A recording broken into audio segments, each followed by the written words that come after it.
"So you think that money is the root of all evil," said Francisco d'Anconia. "Have you ever asked what is the root of money? Money is a tool of exchange, which can't exist unless there are goods produced and men able to produce them. Money is the material shape of the principle that men who wish to deal with one another must deal by trade and give value for value. Money is not the tool of the moochers, who claim your product by tears, or of the looters who take it from you by force. Money is made possible only by the men who produce. Is this what you consider evil? When you accept money in payment for your effort, you do so only on the conviction that you will exchange it for the product of the effort of others. It is not the moochers or the looters who give value to money. Not an ocean of tears nor all the guns in the world can transform those pieces of paper in your wallet into the bread you will need to survive tomorrow. Those pieces of paper, which should have been gold, are a token of honor, your claim upon the energy of the men who produce. Your wallet is your statement of hope that somewhere in the world around you there are men who will not default on that moral principle which is the root of money. Is this what you consider evil? Have you ever looked for the root of production? Take a look at an electric generator and dare tell yourself that it was created by the muscular effort of unthinking brutes. Try to grow a seed of wheat without the knowledge left to you by men who had to discover it for the first time. Try to obtain your food by means of nothing but physical motions, and you'll learn that man's mind is the root of all the goods produced and of all the wealth that has ever existed on earth. But you say that money is made by the strong at the expense of the weak. What strength do you mean? It is not the strength of guns or muscles.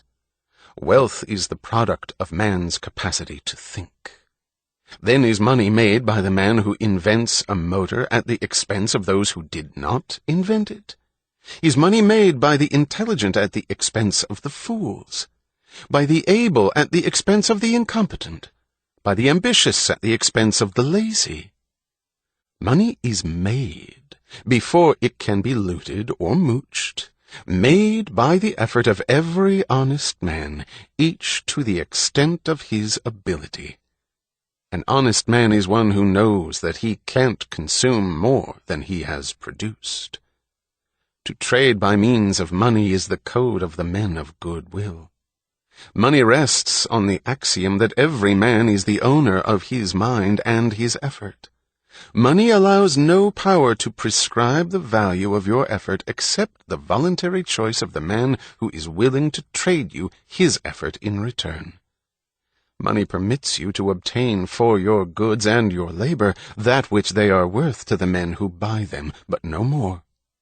Money permits no deals except those to mutual benefit by the unforced judgment of the traders. Money demands of you the recognition that men must work for their own benefit, not for their own injury, for their gain, not their loss. The recognition that they are not beasts of burden, born to carry the weight of your misery, that you must offer them values, not wounds, that the common bond among men is not the exchange of suffering, but the exchange of goods. Money demands that you sell not your weakness to men's stupidity, but your talent to their reason. It demands that you buy not the shoddiest they offer, but the best that your money can find. And when men live by trade, with reason, not force, as their final arbiter, it is the best product that wins, the best performance, the man of best judgment and highest ability. And the degree of a man's productiveness is the degree of his reward. This is the code of existence whose tool and symbol is money. Is this what you consider evil? But money is only a tool. It will take you wherever you wish, but it will not replace you as the driver. It will give you the means for the satisfaction of your desires, but it will not provide you with desires. Money is the scourge of the men who attempt to reverse the law of causality, the men who seek to replace the mind by seizing the products of the mind.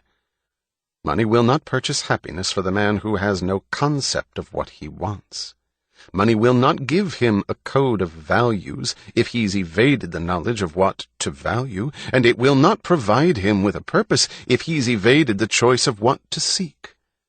Money will not buy intelligence for the fool, or admiration for the coward, or respect for the incompetent. The man who attempts to purchase the brains of his superiors to serve him, with his money replacing his judgment, ends up by becoming the victim of his inferiors. The men of intelligence desert him, but the cheats and the frauds come flocking to him, drawn by a law which he has not discovered, that no man may be smaller than his money. Is this the reason why you call it evil? Only the man who does not need it is fit to inherit wealth. The man who would make his own fortune no matter where he started. If an heir is equal to his money, it serves him. If not, it destroys him. But you look on and you cry that money corrupted him. Did it? Or did he corrupt his money? Do not envy a worthless heir. His wealth is not yours, and you would have done no better with it. Do not think that it should have been distributed among you. Loading the world with 50 parasites instead of one would not bring back the dead virtue which was the fortune. Money is a living power that dies without its root. Money will not serve the mind that cannot match it. Is this the reason why you call it evil? Money is your means of survival. The verdict you pronounce upon the source of your livelihood is the verdict you pronounce upon your life. If the source is corrupt, you have damned your own existence. Did you get your money by fraud? By pandering to men's vices or men's stupidity? By catering to fools in the hope of getting more than your ability deserves? By lowering your standards? By doing work you despise for purchasers you scorn? If so, then your money will not give you a moment's or a penny's worth of joy. Then all the things you buy will become not a tribute to you, but a reproach, not an achievement, but a reminder of shame. Then you'll scream that money is evil. Evil because it would not pinch hit for your self-respect? Evil because it would not let you enjoy your depravity? Is this the root of your hatred of money? Money will always remain an effect and refuse to replace you as the cause. Money is the product of virtue, but it will not give you virtue, and it will not redeem your vices. Money will not give you the unearned, neither in matter nor in spirit. Is this the root of your hatred of money? Or did you say it's the love of money that's the root of all evil? To love a thing is to know and love its nature. To love money is to know and love the fact that money is the creation of the best power within you, and your passkey to trade your effort for the effort of the best among men. It's the person who would sell his soul for a nickel who is loudest in proclaiming his hatred of money, and he has good reason to hate it.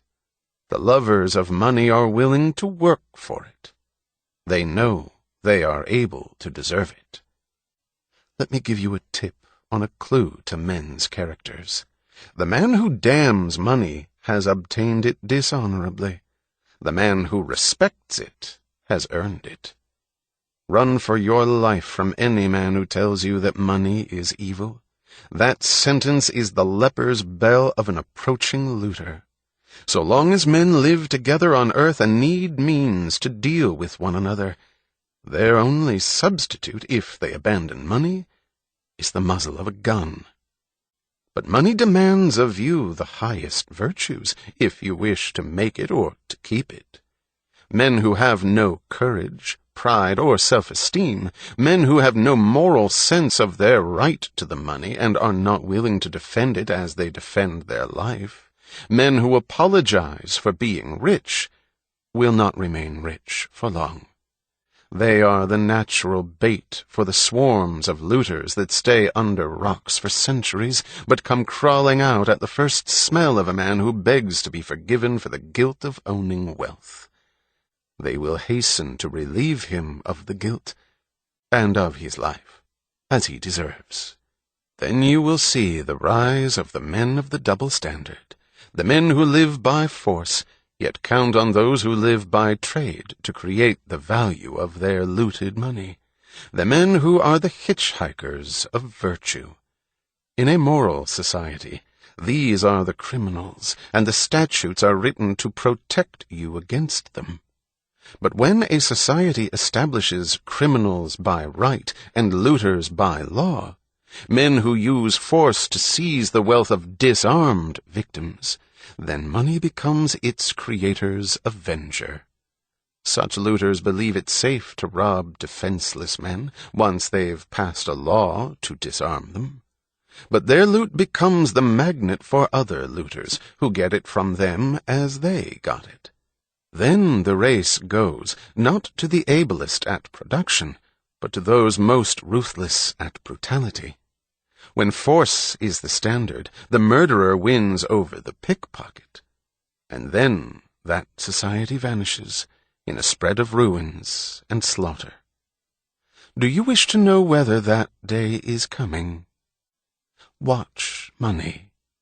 Money is the barometer of a society's virtue.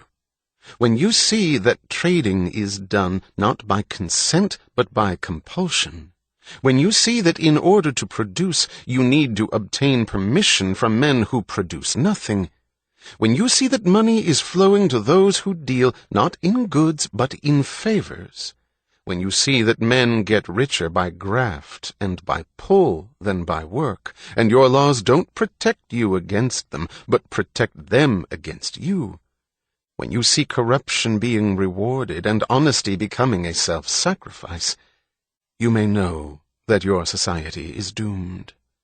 Money is so noble a medium that it does not compete with guns, and it does not make terms with brutality.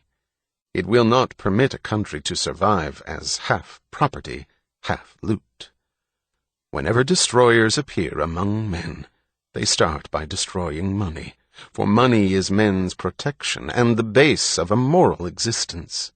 Destroyers seize gold and leave to its owners a counterfeit pile of paper. This kills all objective standards and delivers men into the arbitrary power of an arbitrary setter of values. Gold was an objective value, an equivalent of wealth produced. Paper is a mortgage on wealth that does not exist, backed by a gun aimed at those who are expected to produce it. Paper is a check drawn by legal looters upon an account which is not theirs, upon the virtue of the victims. Watch for the day when it bounces, marked account overdrawn.